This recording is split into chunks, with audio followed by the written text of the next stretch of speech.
Hello everyone, কেমন আছো তোমরা সবাই? আশা করি সবাই অনেক ভালো আছো। আমি অনেক ভালো আছি। তো কাল এসেছি মাও বাড়িতে, কারণ মামির স্বাদ একদিন পরে, তার জন্য। তো সকাল সকাল উঠে পড়েছি, আর এখন আমি করছি সবার জন্য মুড়ি মাখা, আর মামি এদিকে চা বানাচ্ছিল। তারপর আমরা সবাই মিলে বসে পড়লাম চা আর মুড়ি খাওয়ার জন্য। এখানে দিদা, মাসি, মামি, বৌদি, ভাই, বোন সবাই মিলে আমরা বসে খাচ্ছিলাম। তারপর একটু পর আমি পেয়ারা গাছের এখানে আসলাম, দেখি অনেক বড় বড় পেয়ারা ধরে আছে, আর এদিকে জাম্বুরা গাছেও অনেক জাম্বুরা ধরেছিল। তারপর আমি দুটো পেয়ারা পেড়ে নিয়ে পিহুকে দিলাম, আর বোন আর ভাই দেখে ওরাও আসলো আরও পাড়ার জন্য।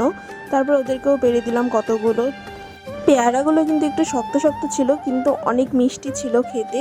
আর এদিকে দেখো দিদা করছিল শাটি মাছের বাটা, আমার সব থেকে প্রিয় একটি খাবার, যেটা হলে আমার আর কিচ্ছু লাগে না।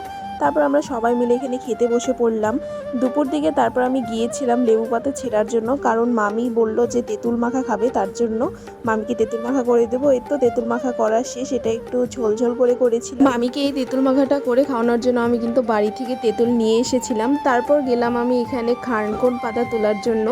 এই পাতাগুলো বাটা করবে, এর বাটাগুলো খেতে অনেক ভালো লাগে। আর বিকেলের দিকে আমি আর বোনু এসেছিলাম এই তাল গাছের নিচে তাল পড়েছে নাকি দেখার জন্য। তারপর দেখলাম একটা তাল পড়ে আছে, কিন্তু এই তালটা অনেক ছোট ছিল। এই গাছের তালগুলো কিন্তু অনেক বড় হয়। তারপর তালটা আমি বোনুকে দিয়ে দিলাম। তারপর আমরা বাড়ি এসে রেডি হয়ে গিয়েছিলাম, একটু বাজারে যাব কিছু খাওয়ার জন্য, তার জন্য। তারপর বাজার থেকে বাড়িতে এসে আমি মামিকে মেহেন্দি পরিয়ে দিয়েছিলাম, কারণ মামির স্বাদ, তার জন্য। তো ভিডিওটি এতটুকুই পর্যন্ত, দেখা হচ্ছে নেক্সট কোনো ভিডিওতে। টাটা।